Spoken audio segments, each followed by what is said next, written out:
strong can take care of themselves. But what about the weak?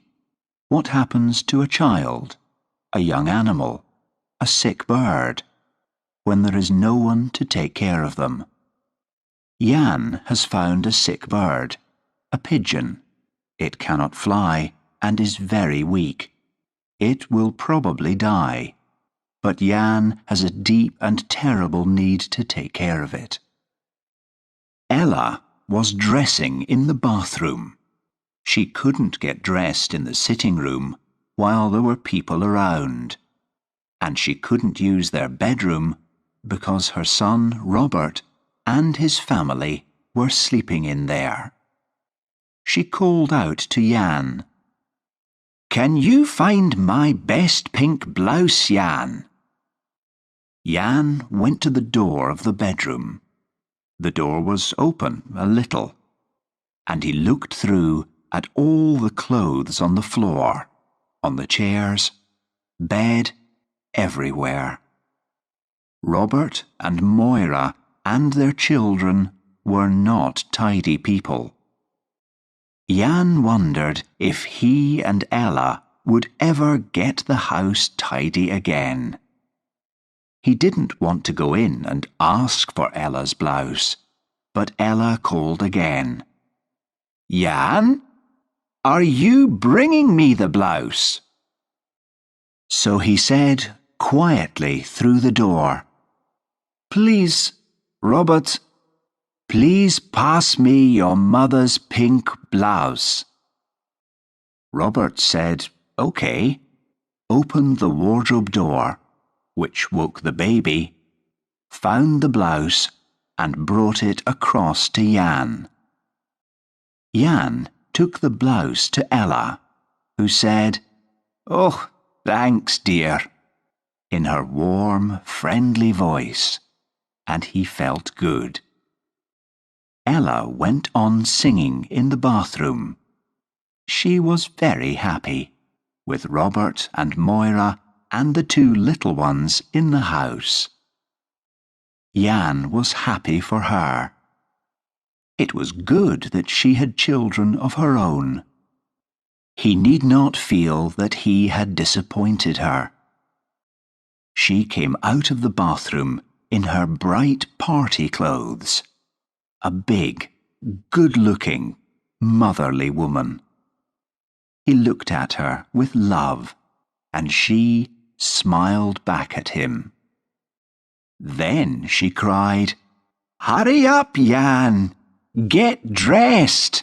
It's time! It's New Year's Eve! We're going out first footing!" He shook his head. She cried, "Why not? You came with me last year, and you enjoyed it. Don't you remember? You danced with me, and Moira taught you to rock and roll." "This year I will stay in," said Jan. He went into the kitchen, and from there into the scullery. The pigeon lay in a basket on a soft blanket. He thought at first that it looked better. Its eyes were open at least, round eyes like the centre of flowers. He looked at the little bowl of milk and imagined that the pigeon had taken some. But really, in his heart, he knew that the pigeon was now very sick, worse than when he had found it 7 days ago, on a ledge outside their bedroom window. Then it had moved its wings a little, trying to fly. Now it lay still. When he had first picked it up, the pigeon had not tried to escape. He felt sure it knew that it belonged to him. "Take it to Jimmy Telfer," Ella had said. "He keeps pigeons. He'll know how to take care of it." No, Jan had said. No, it belongs to me. I am not taking it to any other person. But you can't keep it in the house, Ella said. Then she laughed a little. Och, have it your own way, but please keep it in the scullery. She was a kind, generous woman. When he had first gone to work and brought home his pay packet, he had put all the money into her hands, as he had done at home. But her brothers had laughed at him, so he had stopped. But he still wanted to give her all of it. She was like a mother to him. Now, like a little child, he decided to disobey her. He would not go. He did not want to go out among her large family, did not want all the laughing and shouting that they did at this time of New Year. Happy New Year, Mother! A good New Year, Tom, Archie, Andrew, Joanne. Robert would love it. Home on holiday. He and his mother could go out together and enjoy themselves without him.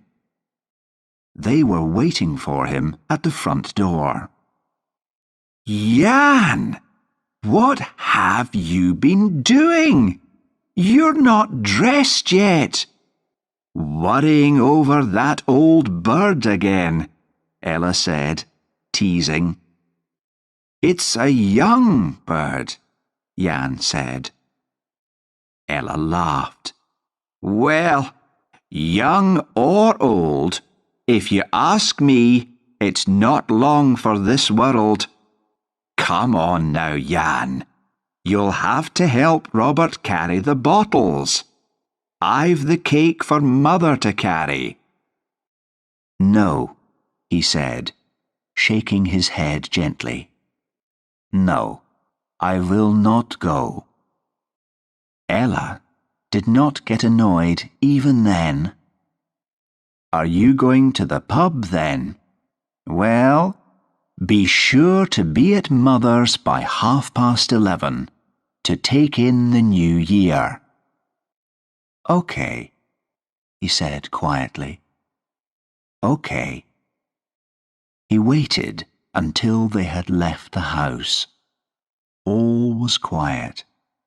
Moira and the little ones must be asleep. He found his overcoat, put it on, and went into the scullery again.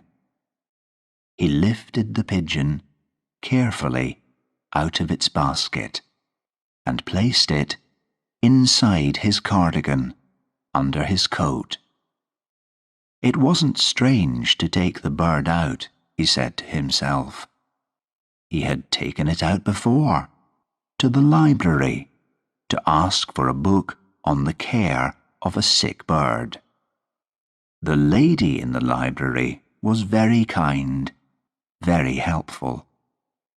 She had found a number of books about birds for him. But the pigeon was still sick. Then he had taken it to the pit, to the first aid centre, where Alec McCall worked. Alec had felt the bird all over very carefully, while Jan watched worriedly. But Alec said, It's nearly dead already, boy. We can't do anything for it. Then Jan went to the doctors, but they seemed more interested in him than the pigeon, and gave him some medicine to make him calm. It wasn't strange to take the bird out. He couldn't leave it in the house. He was afraid the children would wake up and go into the scullery and worry it. He had to keep the bird safe with himself, and he had to go out. He had to be alone. Along Main Street there were crowds of people, and what a noise! He stood, watching for a while. People enjoying themselves, having fun, shouting to their friends, "Here's to you! And what will the new year bring you, man? Hello there, sugar. Come on and join us." Someone took him by the arm, and he jumped. He still hated it when people touched him suddenly. "No, no, thank you, but no." Jan moved away, but others came round him. "Is it Jackie Sugar? Come along in, Jackie man. It's New Year. It's Hogmanay. Come and have a wee drink for New Year." "Thank you. No, no." "Oh, come on. Just a few friends. People you know." "Thank you. Thank you." In the end, they let him go. He walked away down the street, but some more people recognized him, and a girl ran up to him. She put her arms around him, holding him tightly. She said something very kind, but he broke away from her angrily. She laughed and ran away to the others. His pigeon! What had she done to it? He cried out in Polish. Under the next streetlight he opened his coat. The pigeon was still, its eyes closed. But as he whispered to it, its eyes opened slowly. Then they closed again. He began to walk up the road to the hill above the village. It was peaceful and quiet. Then a car came down the hill, catching him in its lights. My God, a police car! And they had seen him. The car slowed, then stopped.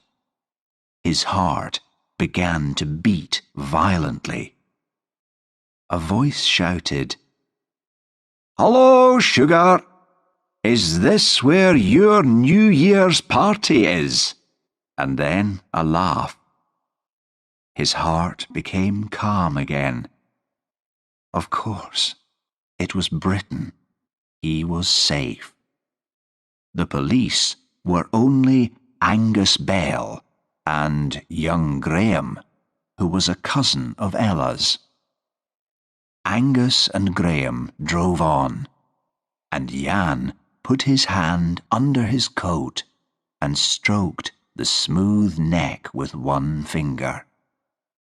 "They've gone away," he said gently. "It's all right." He was at the top of the hill now, looking down on the lights of the village below and hearing distant laughter and music. Around him were trees and dark places between them. Trees were good for hiding in, if you needed to hide.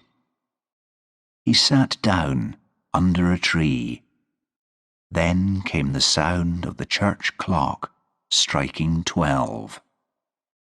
1, 2, 3.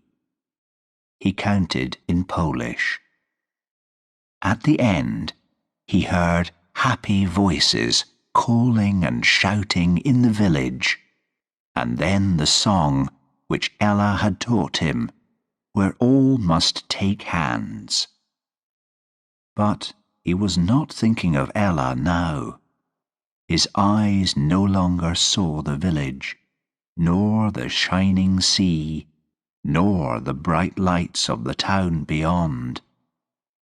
The lights danced before his eyes, the lights of another town, his own, the town where he and Hannah lived, where he went to work every day, the town where their baby Anusha was born, and where she waited for him every evening, ready to climb up into his arms.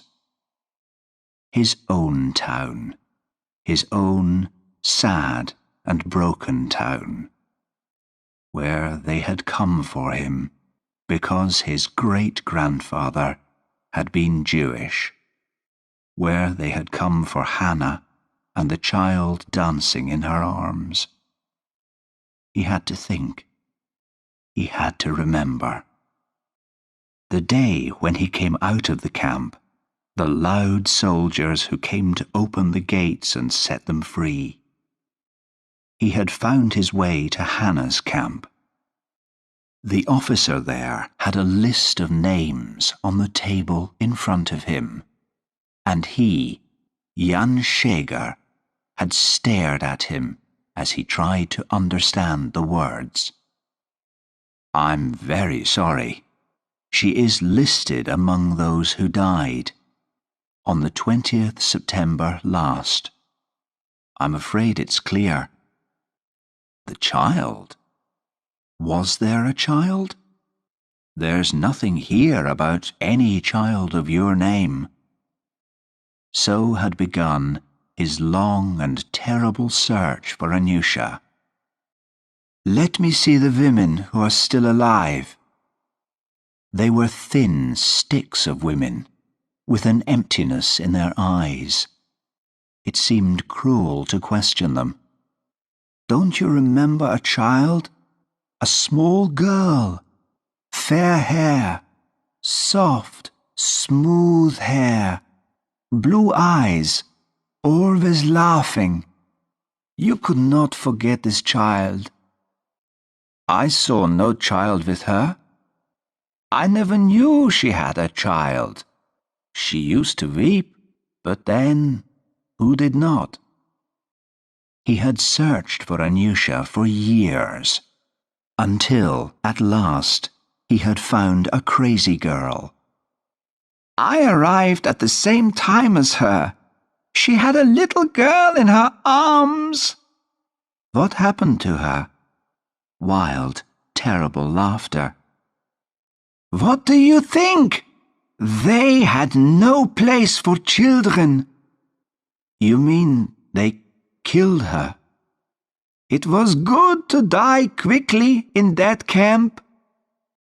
After that, he had come to Britain, found work here, made a new life for himself, and married Ella.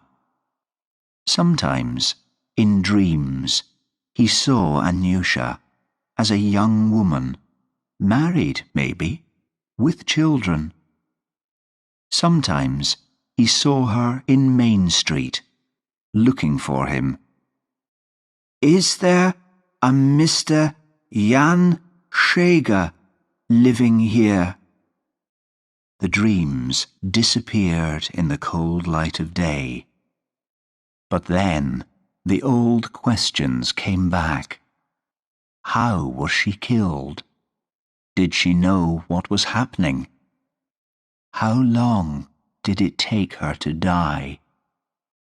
He was dreaming now, sitting here under the tree. He had felt his child warm in his hands, warm and soft and round. Now he woke to find he was holding the pigeon tightly. Had he hurt it?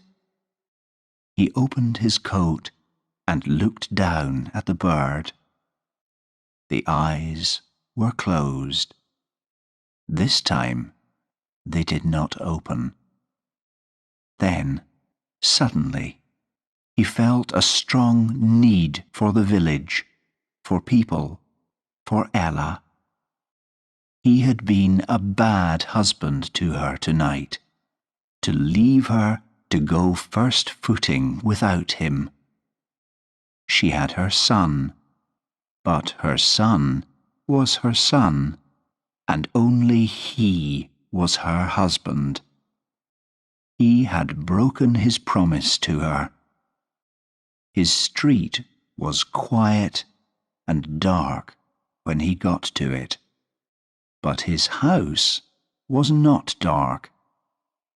As he opened the door, light came from the sitting room where Ella sat by the dying fire.